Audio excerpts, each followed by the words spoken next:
Hi, welcome back to another episode of Sail Juice. My name is Mike Madge. I'm coming in from Thunder Bay. I'm the host of the show, and it's my privilege to hang out with some elite sailors and get to pick their brains and find out what makes them so good. Today's guest is respectfully referred to as the Admiral. With me today is Ben Hall, who just recently returned from the Helly Hansen Sailing World Series Regatta, and he came first at the young age of 76. And to make it more impressive, he first place in high performance ACAT. So, welcome to the show, Ben, and or should I call you Admiral? You can call me whatever you want, Mike. That's Admiral. Most people call me. Yep. Yeah. Well, welcome to the show, and congratulations. Thanks. And it was a good regatta. We had between foilers and classics, we had a little over 40 boats and a great fleet. Ravi Perrant won the foilers going away. He did a really nice job, and we had a tight battle with O.H. Rogers. There was no throwout in the regatta, and he had one bad race, unfortunately. But even if there was a throwout, I still would have beaten him by a couple of points. So I was pretty happy with that performance. I have a new Exploder Classic that I got, in the beginning of November, and it's the name of the boat is 36 because it's my 36th ACAT. People say that I probably ought to go to the ACAT psychiatrist and get my head examined, but I love the class and love the boats. It's a great boat. Exploders come a long way in their quality, and they delivered a really nice boat. And then I also had a brand new sail from Jay and PZ Glazer. I had been talking to Jay for actually a couple of months on, developing a classic sail, and he had built a couple of them, and I got one right before the regatta, and that was really happy with that. I've also been working with a sailmaker in St. Pete, Tom Berry at Sail Technologies, and he's also building a bunch of fast sails. Woody Cope is using them, and so is OH. So it was a great regatta. It was very tight racing, not a huge amount of wind. We had some, varied conditions, little bit of trapping downwind, but mostly either Wild Thing or sailing flat downwind. So relatively light air regatta. And the race committee set the starting line up with super pin end favored, and I kind of avoid the boat end in that situation because either maybe two boats get a great start, and there might be four or five that are all jammed up and fighting to keep their air clear. So I generally start a little bit up the line, maybe a quarter of the way up the line, and try to find a really big hole so I can bear off and get speed and hit the line going really fast and have some room below me so I can put the bow down and go fast. One start I made the mistake of a guy who goes really fast upwind, Chris Brown, and he rolled me to weather. And then I had one guy below me in a Marstrom pinching like crazy, and I just got spit out the back on that one. But my upwind speed was really good. And once I, got clear air, I was really fast upwind, and my downwind speed was good. I probably got to work on that a little bit, but I've got to learn the sail a little bit more and the batten tensions. But generally, great boat speed upwind, and really happy with the whole program. So sorry, go ahead. Yep. No, I just I live right on the water in Bokeelia, Florida, and so I've got a friend, Jeff Brow, who keeps his boat right on the beach, right on our lawn, and we go sailing pretty much. And the conditions in Charlotte Harbor, where we are very similar to what we're going to see in Houston. It's shallow water, probably average 8 or 9 feet deep, and gets really choppy quick when we get really good breeze. So we've been practicing, and there's never enough time in the boat. And as long as I've sailed these boats, you can always use more. And but it's great. And then I spent a lot of time modifying other people's boats. I have this winter and past winter. So helping other guys getting their boats up to speed, Florida guys, and putting tramps on, converting foilers to classic boats, changing the trunks, all sorts of fun stuff. So yeah, always lots to do with an ACAT. So I want to go back to the scores. So I think there was 23 boats in your class, and you the worst you scored was a fourth. So you had all consistent results. Were you staying mostly in the middle of the course? What did you attribute your consistency to? Well, I think depending on what kind of start I got, if I got a good start, I'd probably be, even with the foilers, in the top 3 at the weather mark. And it's a little tricky downwind a couple of times because there was big holes and kind of big shifts. And if I was ahead, I would try to cover whoever I thought I had to beat, and some guy would go off to the other side of the course and come out 75 or 100 yards ahead of us at the gate. But I was able to dig out of a couple of bad situations just with upwind boat speed, and downwind I was as good as the top 3 classics downwind sailing flat. So, and just a matter of when I got into a good position, I just covered who I thought was like O.H. Rogers or Woody or some of the other guys who were in the top 5, and just trying to keep probably played. I'd pick one side of the course, and generally, starting would go on a long starboard, then tack, and probably 7,500 yards short of the ley line. And that seemed to work pretty well. And, there's a couple of times the right side of the course paid. So on the second beat, we went hard right, and that seemed to pay. So it was just a matter of keeping an eye on everybody else I had to beat. And that's, like my wife says, one in front cover and don't go to the port tack ley line. Yeah. Now, it must have been real close racing, because how many there was? I know you won 2 of the races. You guys had, what was it, 8 or 9 races you had? Yep. And Woody won 2 races. He had, unfortunately, the first day we had some fog, and we had the wettas on our course, and they had a shorter weather leg, and in the first race, half the fleet went around the wrong weather mark and started, going, me included, going downwind. And all of a sudden we saw people going back upwind. It's like, we went to the wrong mark. So we had to, probably 200 yards down the run, go back upwind and go around the real weather mark. And Woody never recovered from that. So he didn't finish the first race. And then he flipped when someone port tacked him right at the boat at the start, and he capsized. So he had basically 2 lasts going into the second day, and then he won 2 races on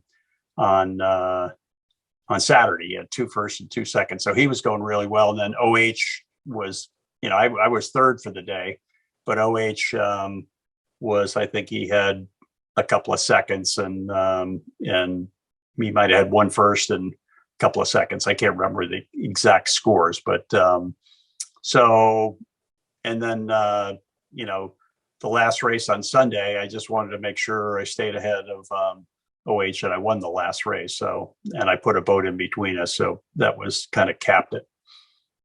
So in terms of, so you're on the same course as the foilers, same start sequence, same course? Same course, same start sequence. And in those conditions, like in the last race, Ravi, was probably a half a leg ahead, but I was the second boat to finish. I beat all the other foilers boat for boat. And I built, in most of the racing and the light stuff, when they can't get on the foils downwind, the classics are quite competitive, but most of the guys are getting up on the foils in 7 to 8 knots of breeze now. So, and once they're up on the foils downwind, they're just gone. So they're going 5 knots faster, 8 knots faster. So with starting with the foilers, is there any considerations you got to take into? You don't want to be below them or above them, or? No, I just, upwind, even when the good guys get foiling upwind, they're gone because they're doing 21 knots upwind, and we're doing, in breeze, I'm doing 12 and a half consistently. So it's almost a, 9 or 10 knots delta. So there's no way, but when they're not on the foils, I'm as fast as most of the foilers out there upwind. And so I don't look at any of the boats as a foiler or a classic. I really look at more who I want to be around at the start, or who I don't want to be around is more like it. And there's some guys you just don't want to be around because they're just going to smoke you. So anyway, and that's kind of what I look at. I keep an eye on, who's around me. And if there's somebody that I know is faster or higher or something, I try to move down the line or stop and let them go by. So you were on the foilers, you've sailed foilers before. Yep. What's your decision to go with the classics now? Well, I've had 3 different foilers.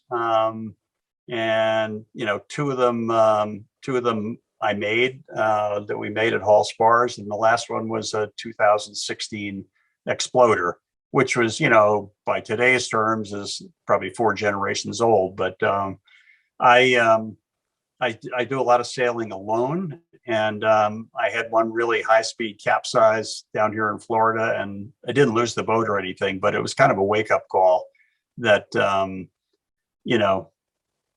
going to kill myself on these things because they're going so fast.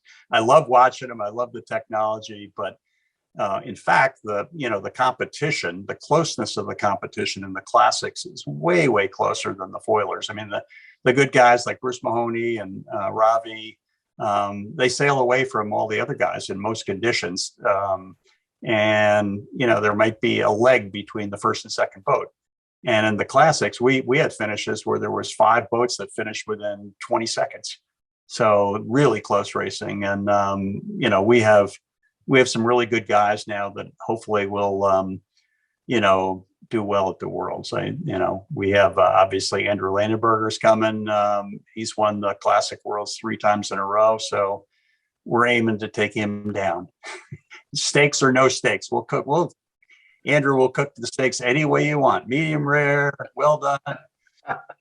And we got we got some other really good Texas food for you too. So yeah, we're glad you're coming. Glad your son Andy's coming, but he should be in a foiler. So now the question I got to ask you, I mean, I'm a little younger than you, and the ACAT is still quite a physical boat. So, I mean, you look great, but at 76, what sort of physical preparation do you need to do to keep in good sailing shape? Well, I'm blessed with good health. I do a lot of bike riding. I do, do a lot of sailing. I mean, obviously you need to sail and get in sailing shape, but then I also do some, outside exercise things with a couple of friends that would go to an outside gym and do that. And it's never enough, but I went on a plant-based diet 2 years ago and I lost a bunch of weight, and it really helped, everything, my conditioning and all that stuff. So, and I never stop moving. So, I mean, it's not like I just look at people walking around at airports and people that are my age, and it's just like I'm really lucky and in great shape. And as long as I'm feeling good, I'll be sailing ACATs. My wife's gonna love to hear you say about that plant-based thing, because she's really on a kick with that right now. Okay. Now I want to ask you. So the event, the Worlds, was scheduled to be in St. Petersburg. Was that at the same venue that the regatta was just at? Yes, it was. Yeah. So now going into Houston, what do you think the conditions? What conditions do you expect there? And what do you think you got to work on? Like, I mean, obviously this event give you quite a bit of confidence with winning. What do you feel needs to be polished up to get you well prepped for the Worlds? Because it's getting close now. Oh no, it's definitely getting close. We're looking at the calendar. It's like, wow, it's not far away. So I just Jeff and I are, going to do a bunch more sailing, try to get sailing in more of the conditions we might expect at Houston, which is breezier than St. Pete in general. It could be anything depending on what the weather patterns are, but typically that time of year, you'll get 12 to 18 knots and sometimes more. I sailed one regatta there in a Pulse 600, which is a 20-foot trimaran, about that same time of year, and it blew 15 to 20 for 2 days, 3 days straight. So, it's going to could be potentially a breezy regatta. And, it's, boat handling when it's blowing that hard and, choppy waves are going to be critical. And I just want, I'm working on the boat to make sure that there's nothing, in looking at the boat that I just don't want anything to break and have that as a excuse. So the boat preparation is huge. I've been I do something to the boat almost every single day, tweak it, go sailing, change something. And right now I think it's I could sail the Worlds tomorrow with the boat and I'd be happy with it. It's but I need more time. I still got to work on even getting in better shape, because we'll be sailing, there'll be a lot of days of sailing down there and a bunch of breeze. So we got the Admiral's Cup, which is 3 days of sailing, and then the Worlds, which goes over 6 days. So got to be, and, I'll come in after, if we have 4 or 5 races in breeze and the young guys are all saying their hands hurt, they're tired. And it's like, I don't feel any worse than they do. So I guess I'm pretty lucky. So when you say you're tweaking your boat almost every day, like what are some of the things you're doing that you're changing? Well, I got some running rigging. The main sheet length, believe it or not, is pretty critical. And if the main sheet's too short in breeze, you kind of run out of line. And if it's too long, then it's dragging in the water more. So I mean, just little things like that. And the traveler control line was getting all twisted up and it wasn't the right piece of line. So I made a new Y splice thing there, getting the rigging tweaked so that everything is, all the dyneema is all stretched out and ready to go. Working on the blades, making sure they're perfect and sanded to 800 or 1,000. So my project today or yesterday and today was, the exploders don't come with a hinge step, which you always need somebody else to help you put the rig up. And I installed a hinge step on Bobby Orr's boat last week because he came down and sailed for a bunch of days, and we modified his boat so he could put the rig up himself. And I just did a carbon U bracket that I put glued on the boat and yesterday, and mast is up today, so sailing tomorrow. And what purchase are you running on your main sheet with that boat? 9-to-1, pretty standard situation. Oh, and then another thing today, I mean, don't really use it that much. The outhaul was just, you basically tie it off with half hitches and just forget it. Don't adjust it at all. But I found that, a couple of times I went out and it was breezier than I thought, and I had to tighten it. So you're out there, undoing half hitches in the back of the boat and hanging off the thing. And so I finally put an adjustable outhaul on today with a clam cleat, 2 or 3 feet in from the end of the boom, so I can adjust it easily for changing conditions. Don't really let it out going downwind like you might on a keel boat, but it's just nice if you do in between races, if the wind goes light or if it builds up. And so one of the things I'm curious about, like with the new deck sweeper, and you guys used to sail with a bigger headed mainsail, Yep. and that seemed to help you downwind, especially the classic boats. How much does the deck super sail change from a foiling boat to a classic boat? Is there much difference, or? Yeah, there's the basic difference is the head size. The foilers, Misha has a 300 millimeter head. Jay Glazer's is about 410. And then the head size on the classic boats are usually between 550 and 650. And then the foilers, I think they have more foot on the tramp than the classics, just probably because of the geometry of the sail area. And the foilers are generally flatter sails because they don't. It's kind of like an ice boat. When you get going 22 knots upwind, you want an ice boat looking sail. That's what when I look at my sail and I'm really overpowered, I just pull the downhaul as hard as I can, and then the top looks like my DN sail did. It's super flat. And but the classics, you need a little more power, and some of the people are making the sails out of different fabrics that are a little stretchier and go through the wind range.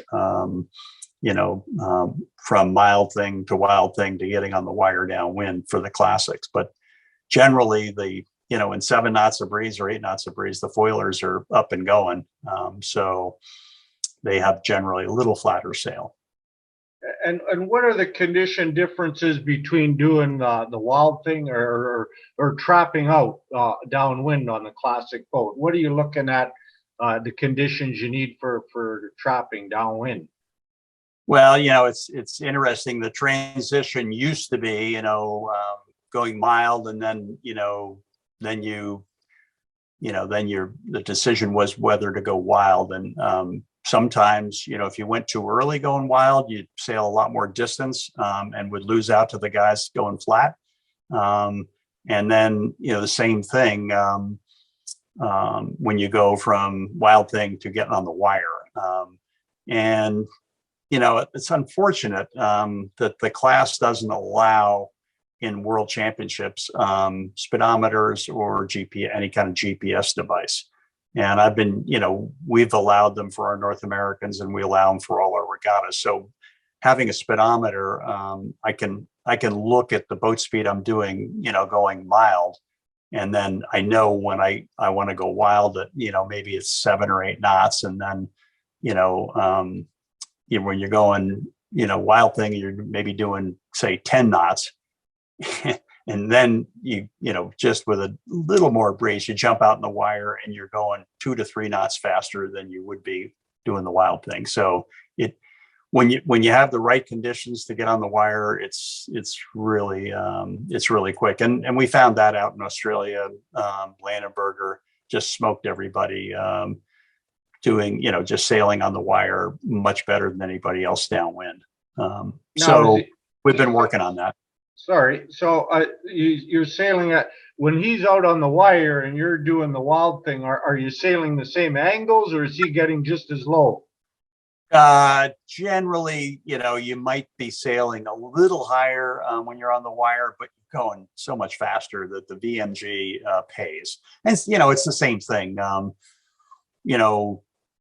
The guys going, if the water's really rough and the wind is up and down, there's holes and stuff, the guys who go flat and go mild oftentimes can be right there. And you might be going wild and going fast, but you make that jibe to the gate, and there they are. They go on the same VMG. So it takes a certain condition to really make the going on the wire downwind pay. But when you do and it's right, it's lights out. So I can't. You talked about DN sailing. What came first? Did you get into DNs first or ACATs first? No, DNs. I built 8 DNs in my basement in 1980, and did my first world championship up in Hamilton, Ontario. And I found that sailing upwind in the DN, I could be competitive pretty quickly on a world, level. And then, it's like I was racing, there's a bunch of Russians and Poles, racing, and I'd get up to the weather mark, like in second or third place, and downwind, I'd lose 30 boats or 40 boats. And it's like, what's going on here? And then somebody told me the second day, it's like, just follow the Russian guy. Whatever he does, just follow him. And I a third in one of the races. So I think I won the Silver Fleet that year. But and then I sailed from 1980 to like 1995, and basically kept the same platform, but did a bunch of different rigs and sails and stuff like that. But DN's, the ultimate, I think ACATs are, the ultimate soft water boat. And the DNs, I think, really helped me with my ACAT sailing, especially, the downwind sailing. Yeah, that's what I wanted to ask you, how it like complements each other. I know, Matt Struble, you would know Matt, they're a good DN sailor, how that influenced him into the ACAT also. So it's interesting that you kind of followed the same path there. Yeah. So you've been in ACATs for quite a while. When did it get started, and how did you get into it? Or was this your first introduction into catamaran sailing? Because you did obviously a lot of sailing before that. Like, well, maybe even back us up even further. When did you first start getting into sailing?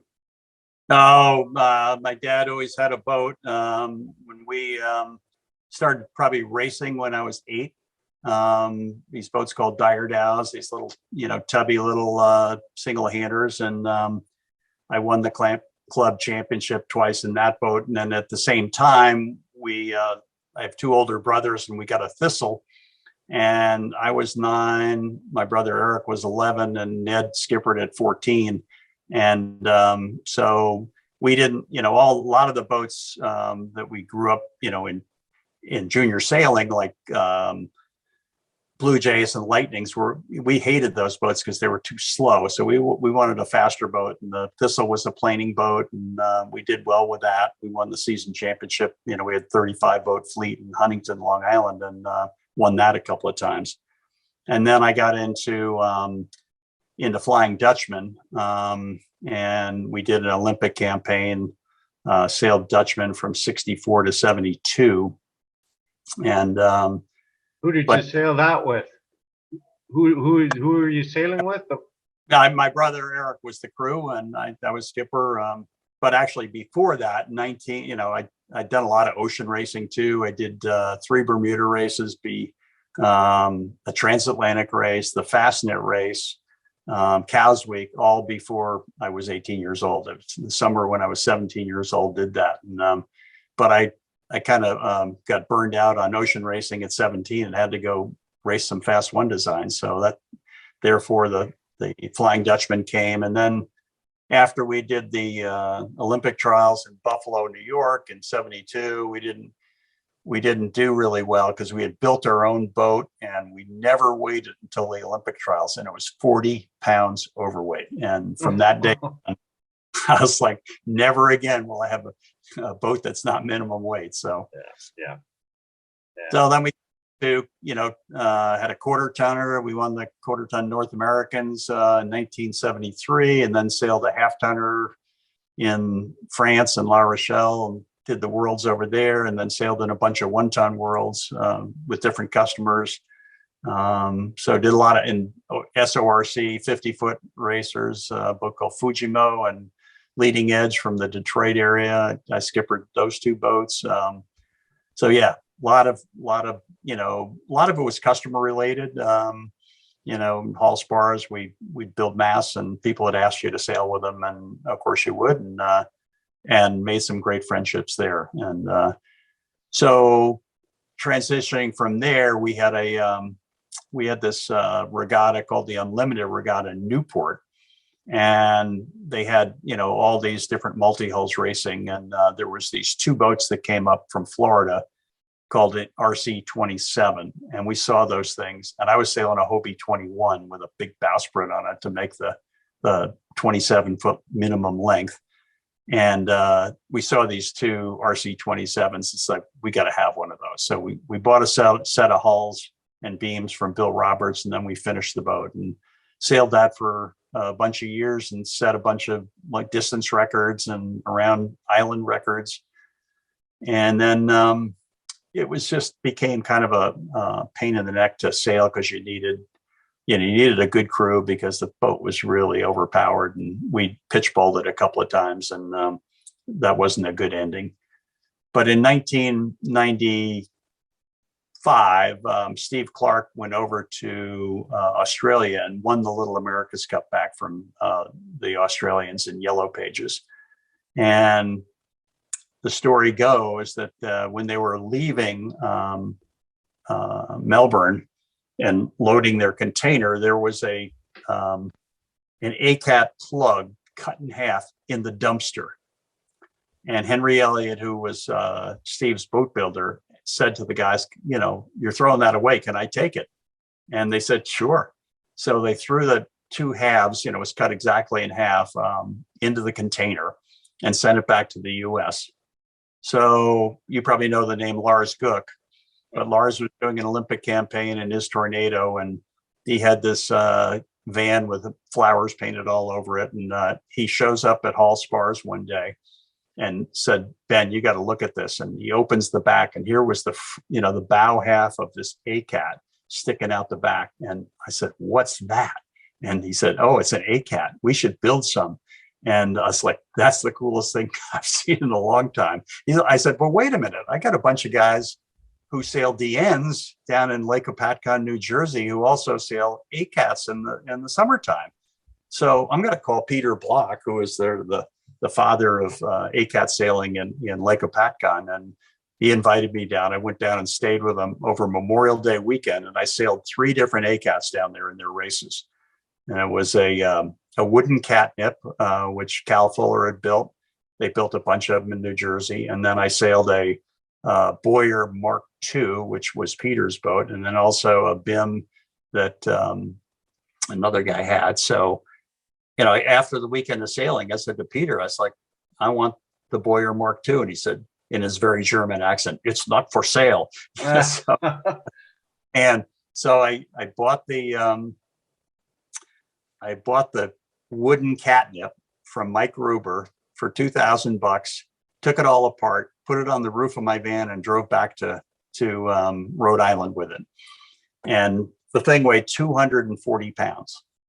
So minimum weight at that point, I think, was 175, not 165. It was a little heavy.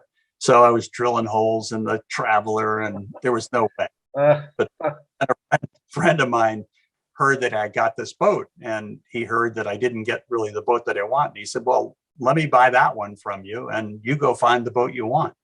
So it was Sterling Ross, who was a trucker who took a lot of our long masts around the country. And so I went and found a Boyer Mark II in Connecticut and bought it. And we sailed probably 100 hours in ACATs that summer out of Bristol Yacht Club. And then the guy, Phil Kinder bought a boat, Lars bought a boat, a couple other guys did. And all of a sudden we had an instant ACAT fleet in Bristol. And so, then it spiraled from there. And we had Duncan McLean, who designed the Patient Lady or Kogito that won the Little America's Cup.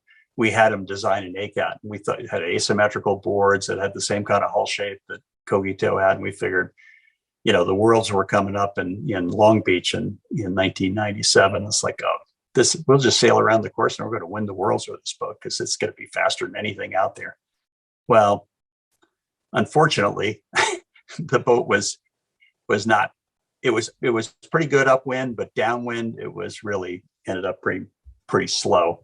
I gave the boat to Lars for the Worlds in Long Beach, and he'd be in the top 5 at the weather mark, and then he'd lose 20 boats downwind. And I think it was too much rocker in the hull and not enough volume. But it was one of those things where you try something and it just didn't work. And then I bought a couple of more Boyers. I had a Boyer Mark III, which was too skinny, and then got a Boyer Mark IV, and on and on and on. Just a lot of boats. And lot of times I'd buy a boat because I didn't want it to go to some other area.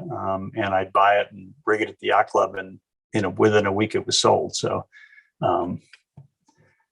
yeah, a lot of good history there at Bristol Yacht Club. So question, so you've gone through how many, 39 ACATs? 36. I'm on 36. number. Okay. So what's been your favorite? Well, it's funny. I had this boat, Barracuda 2. Peter Cogan was a designer, and he designed sails, totally self-taught, designed sails and boats. He did the Evo and the Evo 2 and the Barracuda and the Barracuda 2. So we were watching the Little America's Cup at New York Yacht Club, and Luc Dubois from Malingi was in the powerboat with us, and Peter Cogan was in the boat too. And the first Barracuda we did had fairly semicircular hulls, but super low freeboard, super low windage. But Luke said, you got to have flat bottoms like the DNA. You just got to have flat bottoms. So Peter redesigned the hull shape and gave us a set of offset. We took the pre-preg autoclave carbon fiber mold and cut it almost, about 60% of it, cut the whole thing out and changed the shape to more of a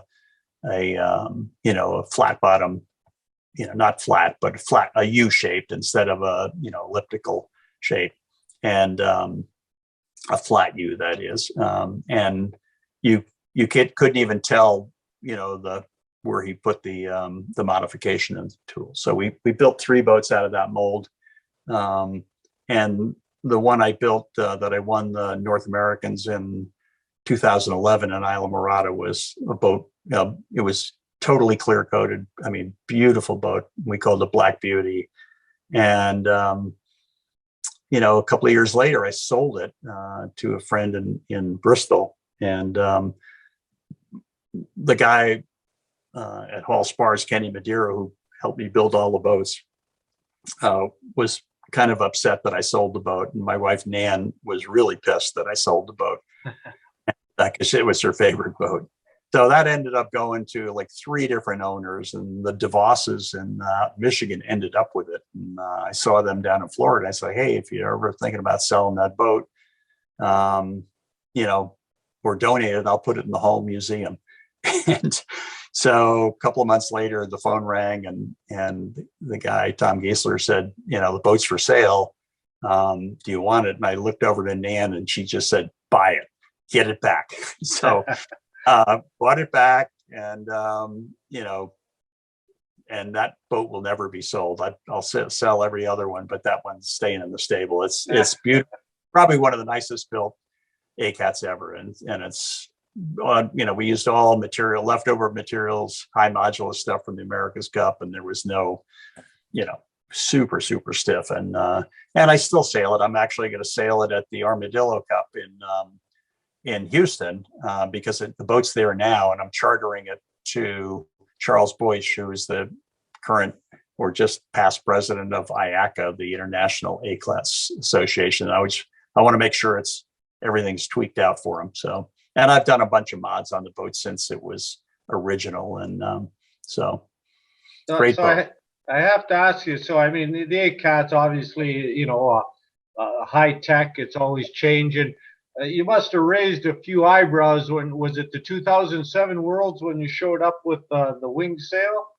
Yeah, that was that was another thing that I figured, okay, this is it was a really, really cool project. And the designer from Kogito, who did all the rigs, Dave Hubbard, was the designer, and he helped me go through all the stuff, and I ended up building most of the parts in my basement. A lot of gluing, little parts and stuff like that, and I kept it totally secret, even from the guys in Bristol. And finally the thing got too big, and I had to pull it out of my basement and bring it over to Hall Spars, and we finished it there. And the first time it came out of the shop, all of a sudden there was a couple of pictures that went around, and the literal cat was out of the bag. Uh-huh. And Steve Clark helped me a lot with it. And,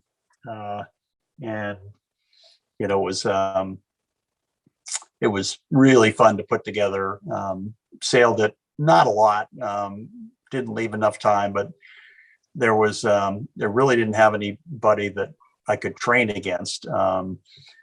And so went down to Isla Morada. It was in November, and I figured I didn't even put a riding line on the boat because I figured if I capsized, the rig was trashed. So I was out practicing. It was blown like 12, and I jibed, and something happened, and I flipped the boat over, and was like, oh, how do I get it upright? I had to undo the downhaul and get a riding line. It got it up, and there was not a bit of damage at all. So it survived that. And then the only other person that I let sail the boat was Glenn Ashby, and we traded boats. And it was a wild thing, kind of downwind thing. A bunch of the really good sailors out there who were tops from around the world. And so I started out to weather and behind Glenn, and I sailed through his lee down to leeward, and then past him to leeward and head. And I go, oh shit, this is not good. And then he fooled around and played around, pulled some strings, and just got the twist just right. And then he put like 200 yards on the rest of the fleet going downwind. I was like, well, I guess it's not me. So he obviously in the right condition, the boat, the rig was really powerful and fast. But I think I finished 33rd out of 100, about where I normally finish. There was one race where it was blowing out of the east, super choppy, probably 15, 16 knots of breeze. And the boat hated that because at that point we didn't have any winglets on the rudders or any curved boards. So the boat, pitched a lot, and the center of gravity, even though the rig was only like 5 or 6 pounds heavier than a regular mast and sail, the center of gravity was probably a meter higher, and the boat, just pitched like crazy. And I think there was like 3 boats behind me at the weather mark, and then I passed like 25 boats downwind. And in some of the, like my best finish was a 10th. And later that winter, I won the midwinters with it in just the right conditions, which was sort of medium air. Light air, it would go like a rocket upwind, and then downwind, it was mild thing. It was pretty slow. But when you could go wilder, whatever, it was a weapon. And so I put the thing away after that winter, and just I figured, well, it was too much of a hassle to put the thing to sail off at Bristol Yacht Club, no place to keep it. So I went back to a regular rig, and then probably November of, I think it was 2008 or 9, I can't remember exactly when, got a call from the Oracle guys, and they said, hey, can we come to Bristol? And this was like in December. Can we come to Bristol and sail the wing and take a look at it? And I was like, no, because it's freezing cold here and snowing at the moment. But if you want, I can run I can go down to Florida, take the boat down to Florida, and we can sail in Florida. And, I said, or if you want to, you can buy it. And so a week later, they called and they bought the thing. And I had a aluminum box trailer that it fit in with, all this foam. The thing was, and they sent a flight, took the thing to San Diego. And I said, you guys you wouldn't even know how to get it out of the box. So you got to hire me to come out there and show you how to put it together and all the controls. So I flew out to San Diego in middle of January, and had to go there to their compound at like 9:30 on a Saturday morning. I figured, a couple of the designers were ACAT guys, Mike Drummond and a few others, Jimmy Spithill and Glenn at that time was coaching them. And I figured, these guys, ACAT guys, they get a big budget and they just want to play around with this thing. When I got there, the compound, there was 35 people waiting for me. All the French designers, everybody on the design team was there. And it's like, So we had to put the rig up, and I showed them how the twist controls worked. And after about 2 hours of everybody pulling strings and having fun with it, Mike Drummond said, "Okay, time's up. We're going to take the rig down and put it in the shed." And Spithill said, "Hell no, we're going sailing." So they had no ramp, so we had like 10 guys. We had to pull it over this seawall and drop down to the their docks, and went out, and 3 different, Glenn sailed it, Spithill sailed it, Mike Drummond sailed it, and they used it. And that Monday I was around, and they had a meeting with the entire team on,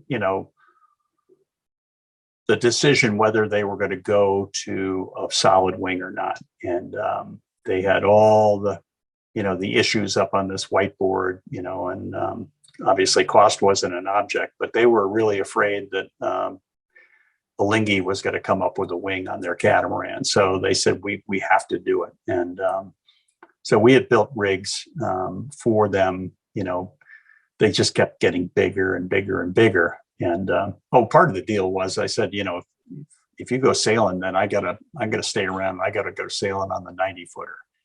So after their meeting, they said, "Yep, we're gonna do this wing sail for the trimaran, the 90-footer." We went out sailing, and with Frank Camus and the whole French crew, and it was like a dream come true. It's not many people get that opportunity. And I even on the way in, I was back on the rear beam, and Frank Camus was saying, "Ben, do you want to steer?" And I was like, "Shit, yeah, give me that thing." And so cool. It was like 8 knots of breeze, and we were doing 29 knots downwind. So it was pretty cool. It was a lot of fun. So that was, and the wing, actually, Mike Krantz, who was the, distributor in the US for Zyke stuff and out of Atlanta, ended up getting the wing from when Oracle put their, their compound down. He ended up buying the wing from him and brought it back to Atlanta, but never used it. And he called me about a year and a half ago and said, "Hey, if you want to use the wing for the Worlds, you can, and then just give it back to me when you're done." So we brought it down to Bokeelia and did a bunch of little mods on it. Re-skinned it with the Clysar and, the heat shrink stuff. And we did a bunch of sailing with it. And it's a totally different ball game with the curved boards and the winglets on the rudders. And it was a really hard decision. I think if the Worlds had been in St. Pete and in the lighter air, I would have taken it. But Houston, I think, is going to be too big a breeze for it. You got to have the right venue. It could be, there's times when it's just so fast, it's ridiculous. In 8 days, if I'd had it at the regatta at St. Pete this 2 weekends ago, or whenever it was, I would have won every race. It would have just been gone. But because it's really, really fast upwind, and then as soon as you get either Wild Thing, and you can get on the wire earlier than you can with a regular boat, with a regular sail. It's just that much power. So I could keep you on all night here. I love listening to the stories. I know you're busy. I just a couple last questions. One, a lot of the guys I talked to are sail makers. Glenn Ashby was on the show. Misha was on the show. They talk about the advantage that is of being a sail maker and having a good feel, good look at the sails. I mean, you obviously a mast maker. How much of that do you feel gives you an advantage to look at a mast, tune a mast? Well, I was at early part of my career, I was a sailmaker. So I had that, I can look at a sail and, give sailmakers now pretty good feedback on, their designs and stuff. And then, we probably had going through the years, our first carbon mast was 1996 when they first got into the class. And in 1 year, there might have been 1 or 2 carbon masts at the Worlds. And within 1 year, there was no aluminum mast in the next year. Everybody was using carbon. And, first they were pretty flexible, and I think we probably had 40 or 50 different laminates that we built mass from, just tweaking it. And we made some super, super light ones that I wouldn't sell to anybody because if you hit the water with them, they're just going to break. But they were, instead of 19 or 20 pounds, they were 11 and a half pounds or 12 pounds out of super high modulus material. And there was only one other guy, that Luc Dubois from the Alinghi, said, I want that. And I don't care if I capsize, it's going to break. So, but I think when I was a kid, my father was an engineer and a test pilot for Grumman Aircraft, and we had a great shop in our house, and he encouraged us to build stuff with our hands. And that stayed with me my whole life. And I think, I'm not an engineer by education, but having built stuff and sailed stuff, I could, talk on the same level as the engineers, and I could look at something and know pretty much immediately whether something was not strong enough or too heavy or whatever. And so it was really good. And I think, the experience with actually building the stuff and testing it, you pretty much sort of zone in what's best for your customers. But we haven't made mass for quite a while now. So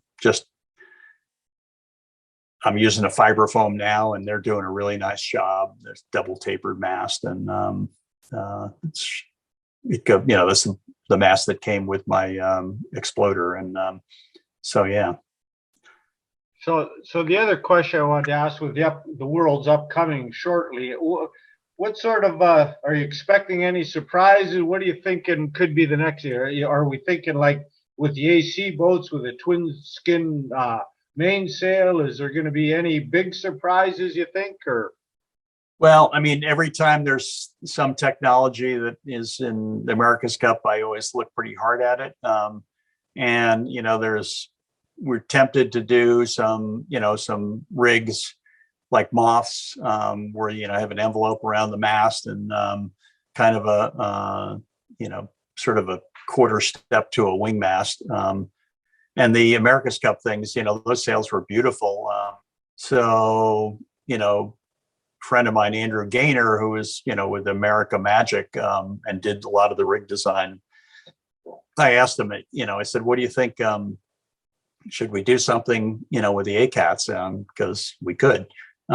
He thought that because of the two skins and stuff, it would be too heavy, and probably in the end he said, don't waste your money.